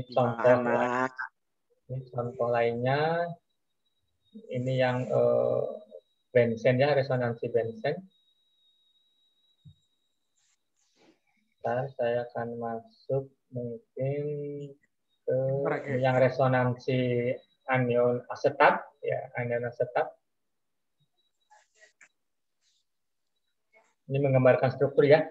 Jadi kalau dari awal ke yang ini, jadi kalian kalau di organik harus sudah mulai paham dan bisa ya, bisa menggambarkan struktur ya, bisa menggambarkan struktur dalam bentuk titik ya, dalam struktur apa itu, dalam bentuk titik sama struktur dalam bentuk garis ya. Contohnya butana. Ini struktur kekule dalam bentuk garis ini dibuat bentuk garis yang ini ya. Kalau saya lebih suka yang struktur yang lebih sederhana ini garis ya. Kalau dalam kimia organik ujung kayak gini ya, di setiap ujung kalau nggak ditulis atomnya berarti dia artinya di sini ada C-nya ya. Di ujung ini berarti dia ada C. Di ujung ini berarti ada C. Di ujung tiap lekuan juga ada C. Ya. Kalau di organik kayak gitu ya, jadi harus sudah paham. Kalau di ujung ada atom tulisan Cl berarti di situ C. Di sudut kalau nggak ada atom lain berarti itu namanya C. Itu ya. Kemudian kalau di sini C-nya nggak ada apa-apa lah, berarti di sini juga artinya CH3. ya. Artinya CH3. Kalau di sini C nggak ada keterangan apa-apa, di sini berarti CH2. Ya, ya. Kecuali kalau di sini ada rangkap, ya, otomatis di sini CH. Hanya ada satu, itu ya. Jadi harus sudah paham. Karena kebanyakan kalau di organik, ya kita harus bisa memahami, menggambar struktur sama bentuk garisnya, dibuat bentuk garis. Ini jam berapa udah ini? Masih ada waktu ya?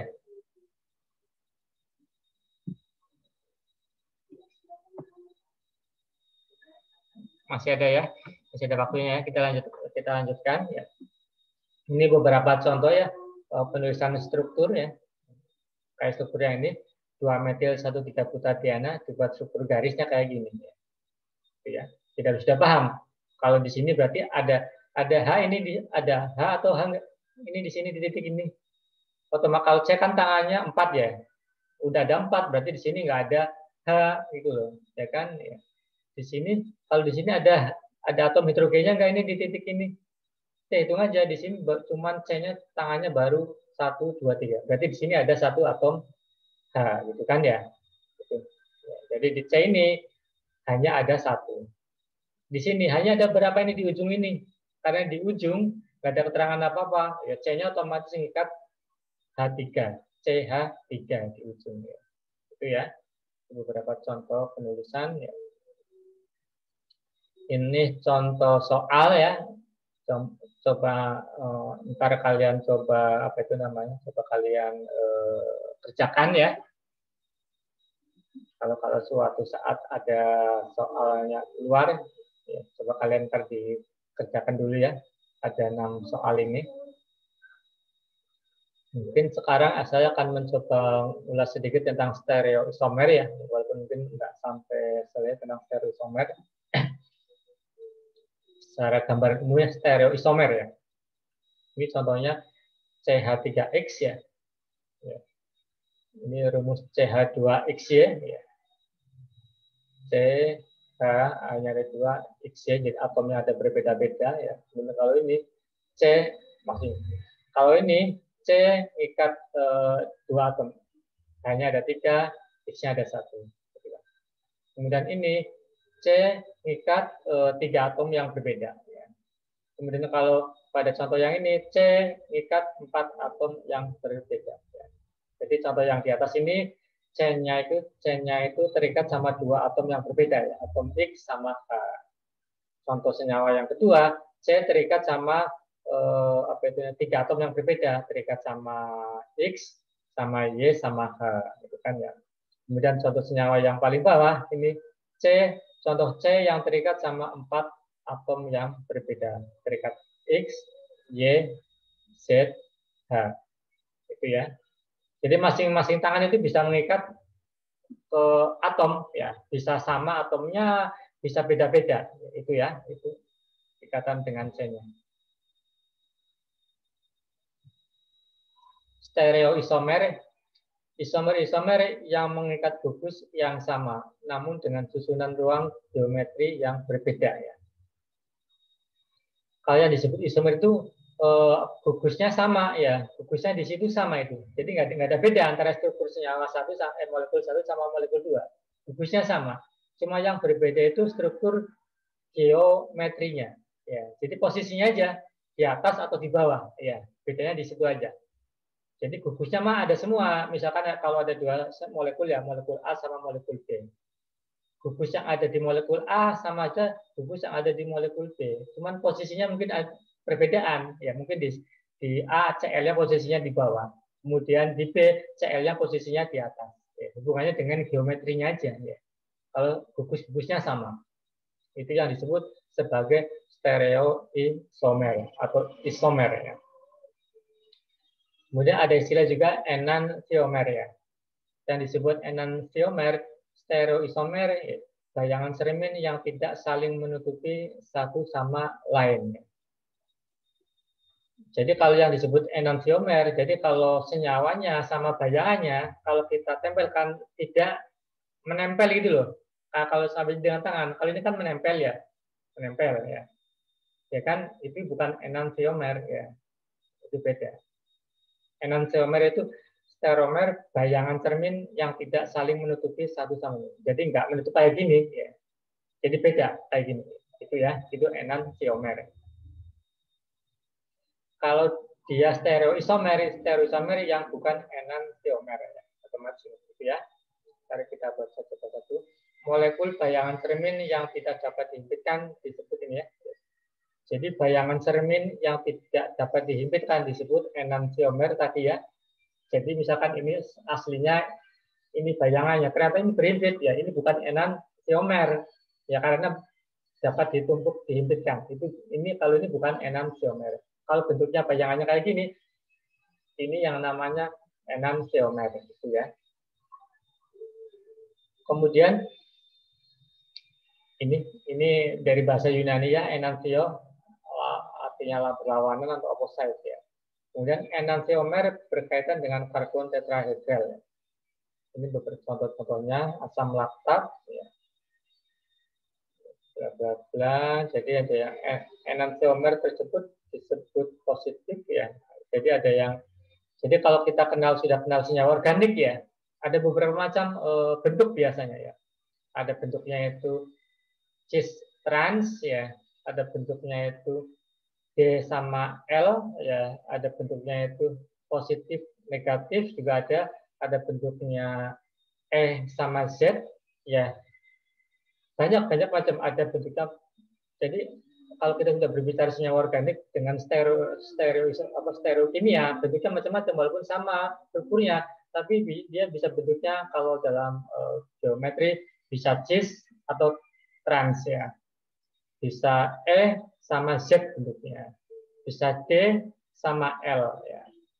Bisa positif, ada yang senyawa bentuknya positif, ada yang senyawa bentuknya negatif ya. Itu ntar tinggal coba kalian baca detail lagi ya tentang teori-teori konfigurasi stereokimia ya. Kita di sini cuma mereview sedikit lah.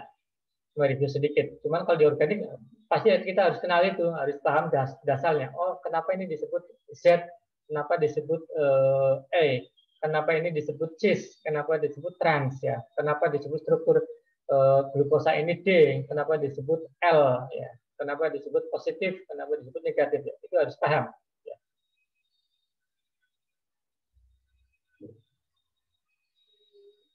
Ini contoh sumber infus dari asam laktat ya. Contohnya ini. Contohnya yang ini ya, antara struktur yang ini ya sama ini ya. Kalau kita tempelkan ya, kan ada perbedaan ya. Perbedaan itu di posisi ini O sama H ini. Kalau kita tempelkan kan beda atomnya antara ini di sini H, di sini OH, ya kan ya. Di sini H, di sini di sini OH, di sini H. Kalau kita tempelkan kan ada perbedaan atomnya. Yang ini H, yang ini OH. Kemudian atomnya di sini OH, di sini H. Walaupun di sini sama nempel, cuman ada dua atom yang berbeda di sini, di posisi yang ini sama ini. Itu kalau kita tempelkan. Kemudian di sini lagi antara molekul yang ini sama sini ya. Kalau kita tempelkan ya ada perbedaan ya. Ini sama ini. Ini sama ini. Walaupun struktur ini menempel ya. Ini menempel. Cuma yang nggak menempelkan struktur CH3 sama CHO2 ya. Ini ya, untuk nempel enggaknya antara bayangannya gitu ya. Kemudian kalau dalam organik juga kalian harus ingat kembali tentang kiral ya. C-kiral ya. Kalian mungkin juga sudah belajar lah C-kiral, kiralitas ya. Jika suatu molekul tidak dapat dihimpitkan ya dengan bayangan cerminnya, berarti keduanya merupakan tadi yang disebut sebagai enantiomer ya. Disebut sebagai kiral ya. Makanya kalau kita sebut C-nya itu pasti dia itu ada C yang sifatnya kiral ya. C-kiral ya. Jadi kalau C-kiral biasanya ya, C-nya itu terikat oleh atom-atom yang berbeda ya. Kalau C-kiral biasanya C yang terikat oleh 4 atom yang berbeda ya. Biasanya cirinya itu biasanya. Kalau C-nya C-kiral biasanya C-nya itu terikat oleh 4 atom yang berbeda. Jadi kalau chiral itu bisa distribusikan senyawa enantiomer ya. Cirinya C-nya itu kemungkinan terikat oleh 4 atom yang berbeda. Jadi bukan H semua ya. Jadi di situ mungkin C-nya ada H, terikat sama Cl, mungkin terikat sama OH. Ya. Jadi intinya beda-beda. Jadi yang terikat C-nya akan berbeda. Ya. Atom yang sama, bukan atom yang sama. Kalau terikat atom yang sama, berarti dia akan menempel ya antara awal sama bayangannya. Itu mah bukan enantiomer ya. Otomatis C-nya juga bukan C chiral ya. Itu ya. Kemudian bagaimana kita memprediksi apakah suatu molekul tersebut chiral atau tidak? Ya. Molekul yang tidak chiral jika mengandung sisi simetri ya, ini dipahami tentang simetrinya ya. Jika mengandung sisi simetri ya, sisi simetri yang dimaksud adalah sisi datar yang dipotong melewati tengah-tengahnya. Ya. Ini. Jadi apa itu namanya? Kayak kita ya. Kalau kita kan kalau dipotong di tengah itu simetri kan? Ya kan ya? Kalau orang dipotong pas tengah-tengah ini kan antara kanan sama kiri kan sama ya. Kalau kita ya dipotong di tengah, kanan sama kiri kan sama ya. Itu simetri namanya kan ya. Tapi kalau molekul dipotong ditarik garis di tengah, ternyata antara kanan sama kiri itu beda ya. Itu berarti tidak simetri. Ya, jadi strukturnya tidak simetri itu ya. Jadi kalau kita punya gambar molekul, kalau ditarik garis tengah, kalau antara kanan sama kiri sama gugus-gugusnya, itu struktur yang simetri ya. Tapi kalau kita punya molekul, kita tarik garis tengah antara kanan sama kiri ternyata ada perbedaan gugusnya, berarti itu bukan struktur yang simetri ya.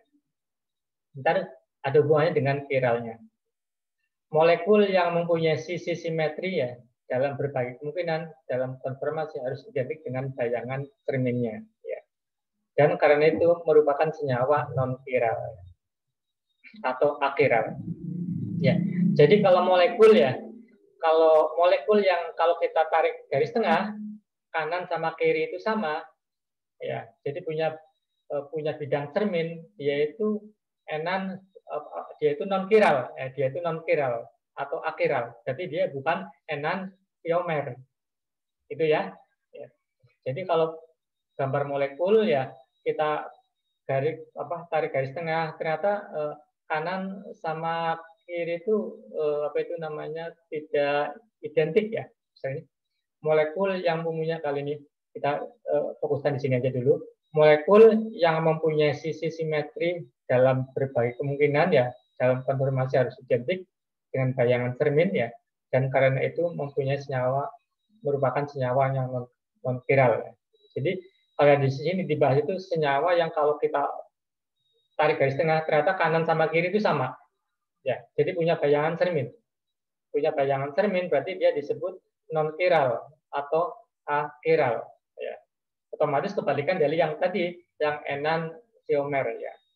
Kalau yang enantiomer, kalau yang chiral ya berarti dia tidak punya bidang cermin. Ya. Jadi kalau molekul yang punya bidang cermin itu molekul yang achiral, ya, yang punya bidang cermin. Ya, jadi yang bukan enantiomer, gitu ya. Jadi molekul yang kalau molekul punya ditarik garis tengah kanan kiri ternyata sama, ya berarti digolongkan molekul yang ini non chiral, achiral atau molekul bukan enantiomer. Ya, kalau punya bidang cermin ya. Tapi kalau punya molekul kita tarik garis tengah ternyata kanan kirinya itu beda, ya berarti dia itu chiral, ya dia itu termasuk enantiomer. Ya, itu ya. Kita coba pahami lagi ya hubungan antara bidang cermin sama chiral sama enantiomer, gitu ya. Ini contohnya ya. Misalkan ini ya punya struktur 3 dimensi ini, kalau yang di kiri ini kan bidang simetris ya. Kalau kita tarik garis lurus antara kiri sama kanan kan sama ya, sama. Ya. Contohnya ini pada asam propanoat yang achiral ya. Beda lagi kalau pada asam laktat yang chiral ya. Yang bentuknya kayak gini. Antara kanan sama kiri kan ada perbedaan. Bedanya di sini, ya. Ya kan? Di kiri posisinya H, di kanan posisinya OH. Ada perbedaan di sini. Ya. Ini yang kiralnya, ya. Ini yang akiral. Ya. Itu ya.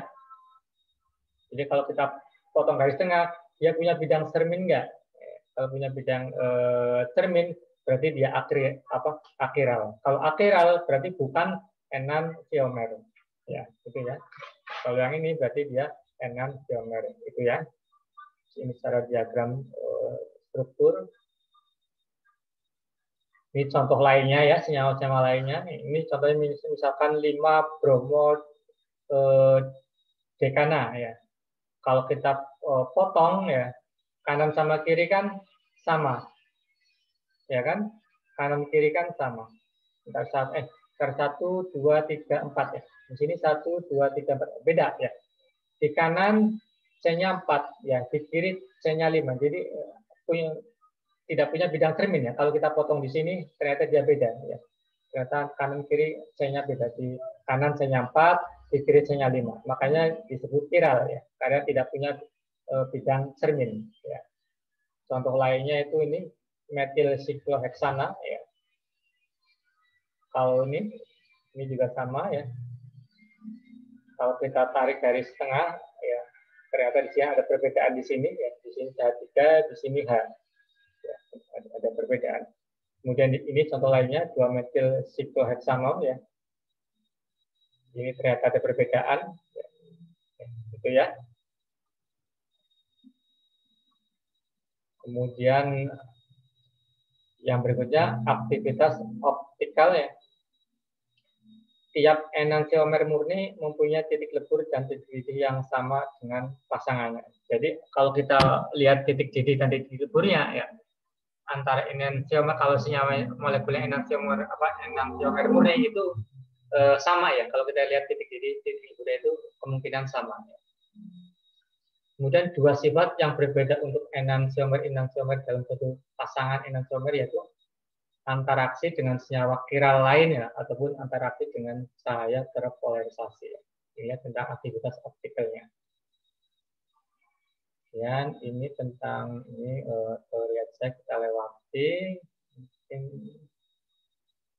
konfigurasi ini kita lewati aja. Ini contoh-contoh cara memandang, cara ngelihat. Ini contoh dia stereoisomer ya.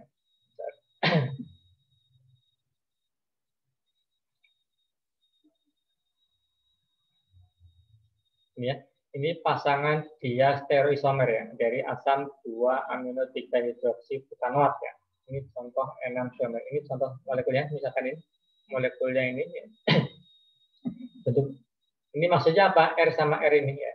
Ini kan ada 2 C ya, ada 2 C. Jadi C yang di bawah itu bentuknya itu R ya. C yang di atas itu bentuknya itu R juga. Ini kayaknya di atas. Cara pembacaan ya, cara pembacaan ini. Ntar kalian coba dipahami lagi. Kalau bentuknya R ya, berarti cara pembacaan ya, misal C kan diikat oleh 4 atom yang berbeda, itu kan ya.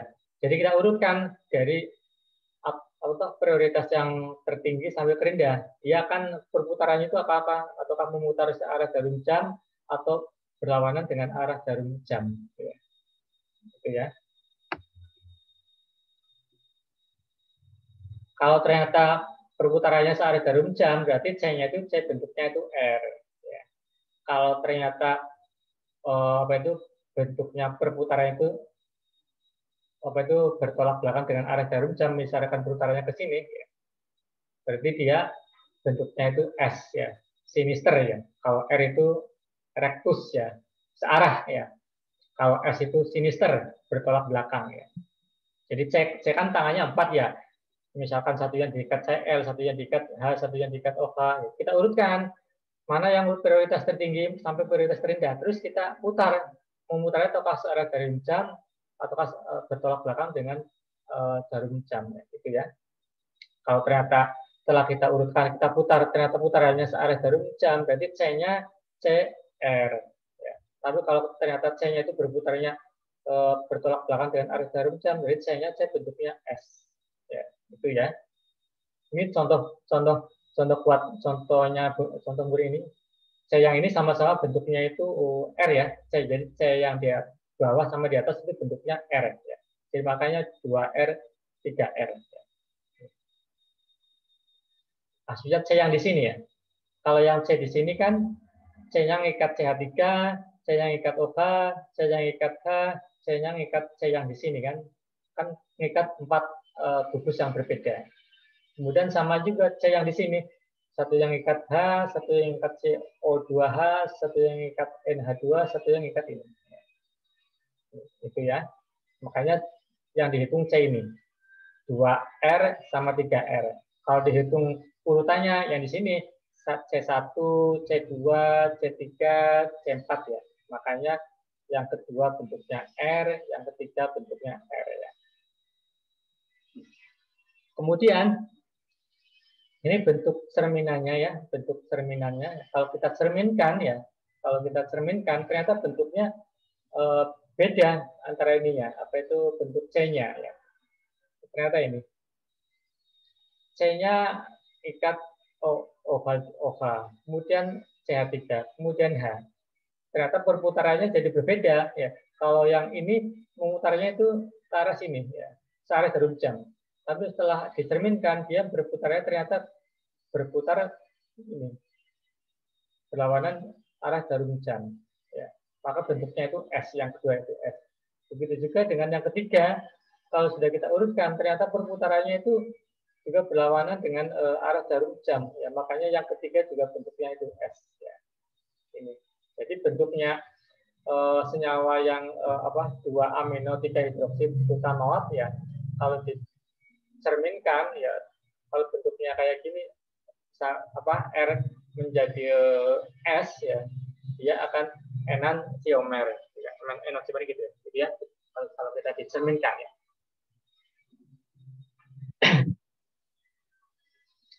Ini contoh yang bentuk lainnya ya, sama-sama 2 amino 3 hidroksibutanoat ya, cuma di beda posisinya aja, di beda posisi. Dia stereo itu yang disebut. Memang kedua molekul tersebut stereoisomer ya, namun bukan merupakan enantiomer ya. Untuk menjelaskan hubungan yang istimewa ini diperlukan terminologi baru yang disebut diastereoisomer ya. Diastereoisomer. Ini definisinya. Diastereoisomer adalah stereoisomer yang bukan bayangan cerminnya ya. Jadi stereoisomer yang bukan bayangan cerminnya ya. Jadi diastereomer viral mempunyai konfigurasi yang diastereoisomer viral mempunyai konfigurasi yang berlawanan pada beberapa pusat viral, namun mempunyai konfigurasi yang sama dengan yang lainnya. Sebagai pembandingnya, enantiomer yang mempunyai konfigurasi berlawanan pada semua pusat viral. Ini ya. Kalau senyawa enantiomernya ini, stereoisomernya ini, awalnya ini ya, kemudian enantiomernya ini. Bentuk diastereoisomernya bentuknya ini. 2R, 3S sama 2S, 3R. Gitu ya. Misalkan senyawa stereoisomer yang awalnya itu ini, bentuknya 2S, 3S. Enantiomernya bentuknya ini, 2R, 3R. Jadi sama-sama. Kebalikannya. Kemudian diastereoisomernya 2R, 3S ya, atau 2S, 3R. Itu ya. Kemudian struktur meso, ini struktur lainnya lagi, struktur meso ya. Ada istilah struktur meso. Struktur bayangan cermin 2R, 3R dan 2S, 3S adalah tidak identik ya, namun merupakan bayangan enantiomer. Jika diperhatikan benar-benar struktur 2R, 3R dan 2S, 3S adalah identik jika salah satu strukturnya diputar 180. Ya, kuncinya di sini aja. Ada satu perlakuan yang berbeda ya. Ini ya. Antara struktur contoh ini pada mesosnya meso ini sama-sama ini 2R sama 3S ya. Ini kalau diputar ya, kalau diputar 180 derajat ya, bentuknya akan berubah jadi ini identik ya, bentuknya jadi identik. Ini yang senyawa senyawa meso, itu yang disebut senyawa meso ya. Jadi ada perlakuan diputar dulu ya, ada perlakuan perputaran 180 derajat ya. Jika diperhatikan benar-benar struktur 2R3R dan 2R3S ada identik. Jika salah satu strukturnya diputar 180 derajat, ya. Itu yang disebut sebagai suatu senyawa meso. Ini kita tinggal dipahami lagi ya, contoh beberapa stereo lainnya. Ini hubungannya dengan sifat fisika stereoisomer. Itu mungkin ya. Ntar kalian coba pahami lagi ya. Insya Allah materinya juga saya mungkin akan siapkan di yang tercepat mungkin di Google Classroom ya. Materinya sama rekaman juga akan saya share. Kemudian di e-learning stickers juga insya Allah akan saya siapkan juga ya. Yang tercepat mungkin yang paling cepat di Google Classroom-nya dulu. Jadi juga semua kelas juga akan saya buatin Google Classroom-nya untuk men-share materinya.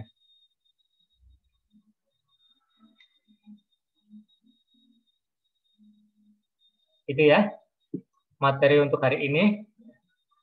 Untuk minggu depan kita ganti lagi materi. Gimana, ada pertanyaan? Ntar materi saya share di Google Classroom ataupun di e-learning stickers ya. Tinggal kalian coba pahami lagi ya. Ini kan tadi kan kebanyakan mungkin mereview yang sudah pernah kalian pelajari ya kan. Jadi kalau yang lupa ya kalian harus buka lagi bukunya ya, coba pahami, karena kalau belajar organik hubungannya dengan itu tadi, dasar-dasarnya, konfigurasinya, tabel periodiknya, sifat-sifat periodiknya, urutannya itu harus dihafal. 7A harus sudah hafal, atas ke bawah urutannya apa, 1A atas ke bawah apa aja urutan, harus hafal. Jadi kalau ditanya kalau senyawa ini dengan ini kira-kira lebih asam mana, ya udah tahu gitu loh, karena tabel periodiknya paham benar. Itu ya, kalian coba pahami ya materinya. Materi kuliah hari ini akan saya share di Google Classroom ataupun saya buatin e-learning stickers-nya. Mungkin itu aja dulu ya, kalau nggak ada pertanyaan. Untuk hari Jumat ya mungkin dengan Bu Anindita ya, ya, materinya juga materi bacaan Bu Anindita gitu ya. Kemudian tetap jaga kesehatan ya, ikuti protokol kesehatan ya, semoga kita semua tetap sehat ya. Yang sakit mungkin semoga cepat disembuhkan ya, cepat bisa beraktivitas seperti sedia kala, dan semoga semua aktivitas kalian, kita semua mata kuliah kalian semua lancar, sukses, dan hasilnya memuaskan kita semua. Itu ya, makasih atas perhatiannya. Assalamualaikum warahmatullahi wabarakatuh. Mungkin saya rekam dulu ya sebentar. Silakan dibuka. Waalaikumsalam warahmatullahi wabarakatuh. Kameranya. Sebentar. Saya ini dulu. Silakan dibuka kameranya sebentar.